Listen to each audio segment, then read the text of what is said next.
약을 먹기 시작하면 평생 먹어야 하냐인데 이 걱정의 포인트가 잘못된 거죠. 당뇨 합병증에 평생 시달릴 걱정을 해야 합니다. 안녕하세요. 내과전문 닥터K 김지은입니다. 병원에서 당뇨병을 진단받고 나서 당뇨약을 처방을 했을 때 이렇게 물으시는 분들이 제일 많아요. 이걸 꼭 내가 먹어야 합니까? 먹기 시작하면 당뇨약을 평생 먹어야 한다던데 지금 꼭 먹어야 하는지 이런 걱정들을 많이 하세요. 그래서 오늘은 진료실에서 가장 흔하게 듣지만 자세하게 설명드리지 못했던 부분에 대해서 말씀드려 보려고 해요. 이런 고민 걱정하시는 분들은 오늘 꼭 집중해 주세요. 우선 첫 번째 질문부터 답을 해드릴게요. 당뇨병 약이 처방이 됐어요. 그렇다면 드셔야 하는 게 맞아요. 당뇨 전 단계 혹은 당뇨 극초기라면 어떤 분께서는 약을 처방받지 않은 경우도 있죠. 식이조절과 규칙적인 운동, 체중 감소 같은 생활습관 교정부터 시작해 보아라. 이렇게 얘기 들으신 분들도 있을 거예요.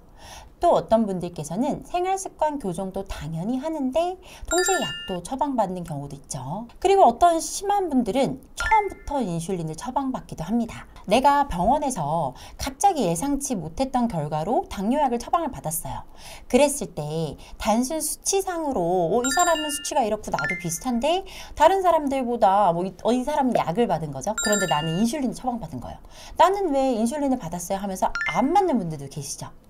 그런데 여러분, 의사가 환자에게 당뇨병 약을 처음 처방할 때는 진단 당시 공복 혈당, 당화 혈색소가 물론 중요하지만 고지혈증, 고혈압 같은 다른 질환의 동반 여부, 환자의 비만 정도, 생활 환경, 약에 대한 수능도, 앞으로 예상되는 결과, 환자의 나이, 의지 이런 것까지 모든 것을 충분히 고려해서 처방하게 됩니다.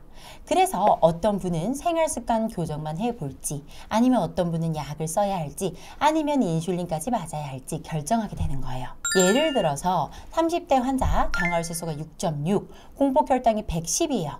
최근 6달간 휴직을 하면서 폭식이 좀 잦았던 거죠. 그래서 10kg나 체중이 갑자기 증가한 거예요.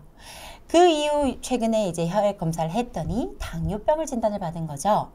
그리고 환자분과 대화를 해보았더니 환자분이 현재 상태에 대한 경각심이 충분히 있어요.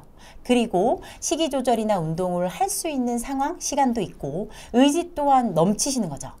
그런 분들, 이런 분들은 운동과 생활습관 교정을 열심히 하시도록 격려를 해드리고 3개월 후에 추적 관찰을 해요. 약을 처방하지 않고요. 그러면 실제로 정말 많이 좋아져서 마지막에는 당뇨 전 단계보다 더 좋은 상태로 호전되기도 합니다. 자, 그런데 60대 환자예요. 똑같이 당화혈색소 6.6, 공복혈당 110이에요. 키는 170cm, 몸무게 78kg. 오랜 시간 이 정도로 몸이 비슷비슷했어요. 갑자기 살이 찌거나 그러신 거 아니에요.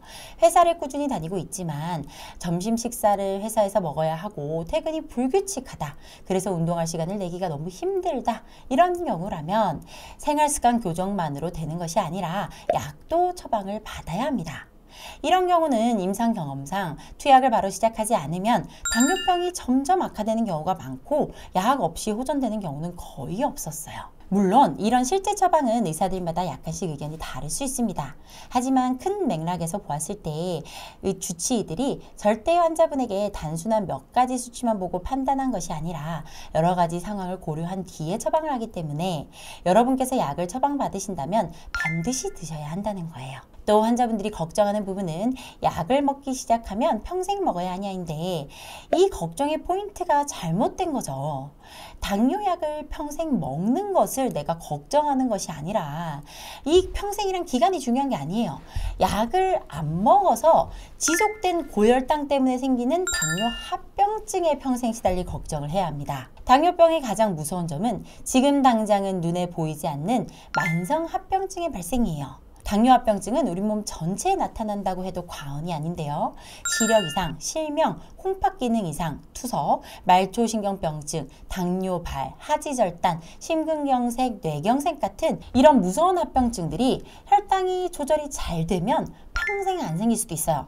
그렇지만 고혈당이 지속되면 5년 안에 전부 다 발생해버릴 수도 있습니다. 그래서 여러분께서 유념하실 부분은 당뇨 합병증들은 대부분 한번 발병하면 돌이킬 수 없기 때문에 합병증이 생긴 이후에 예전을 떠올리면서 그때 약을 먹고 조절 잘할 걸 이렇게 후회해도 되돌릴 수가 없다는 거예요. 혈당이 높은데도 약을 먹지 않고 병원을 피하게 되면 나중에는 처음보다 훨씬 더 많은 양의 약을 먹게 되는 경우도 많아요. 고혈당 시기가 길어지면 길어질수록 당뇨병이 악화되면서 합병증 발생 시기가 빨라지고 여러분께서 꺼려하시는 인슐린 투약 시기 또한 앞당겨지게 됩니다. 당뇨약을 오랜 기간 먹어야 한다는 막연한 두려움 때문에 약을 피하다가는 주사를 맞아야 하는 상황이 발생할 수 있는 거예요. 그리고 당뇨 환자들 중에서 드물지만 약을 끊게 되는 경우도 있어요. 다시 한번 말씀을 드리지만 당뇨병의 치료 목적과 방향은 어떤 방법을 써서든 현재 고혈당 상태를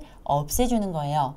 그리고 그 방법은 약뿐만 아니라 식이 제한, 규칙적인 운동, 체중 감량을 통해서도 가능하긴 합니다. 실제로 30대에서 50대 환자에서 엄격한 식단과 규칙적인 운동을 통해서 표준 체중 이하로 건강한 다이어트에 성공하신 이후에 6개월 이상 계속 쭉 잘 유지를 하면서 당화혈 색소는 물론이고 이상지질 혈증, 혈압까지 전부 다 좋아져서 모든 약을 끊고도 수치 조절에 성공하신 분들이 실제로 존재해요.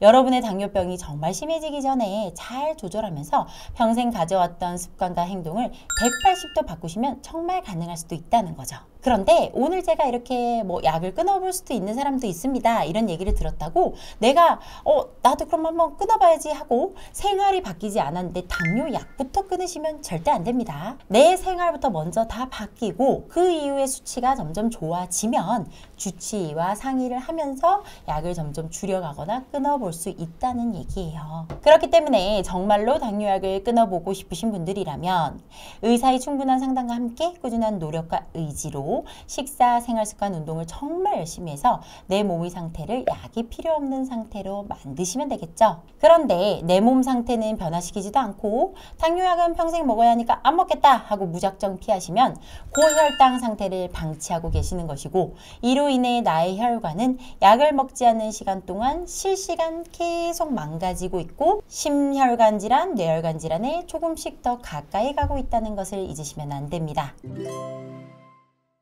오늘은 당뇨약을 꼭 처방받았다고 먹어야 하는가, 그리고 평생 먹어야만 하는가에 대해서 알아봤어요.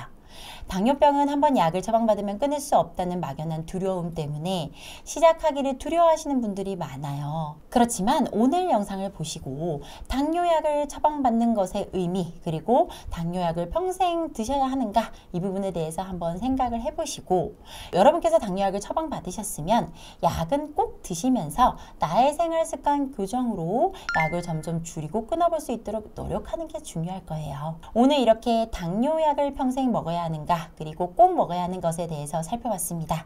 오늘 들으신 내용이 마음에 드시면 구독, 좋아요, 알림 설정 부탁드릴게요. 감사합니다. 내과점의 닥터케이 김진이었습니다.